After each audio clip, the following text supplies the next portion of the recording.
are today in Dorchester Swamp, one of the largest swamps in the Upper Thames River watershed, located east of London.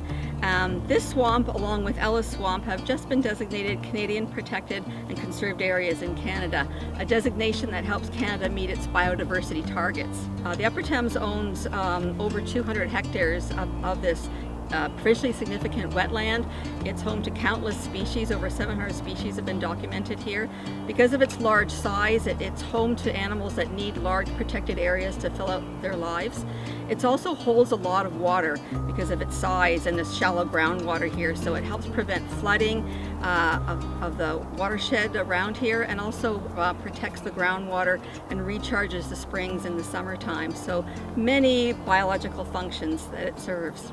We monitor these areas regularly to prevent prohibited activities such as camping, fires, ATVs, removal of vegetation, anything of that nature. So monitoring regularly, we can see what's going on and try to educate people that maybe don't know if the rarity of some of the plants and species in this area.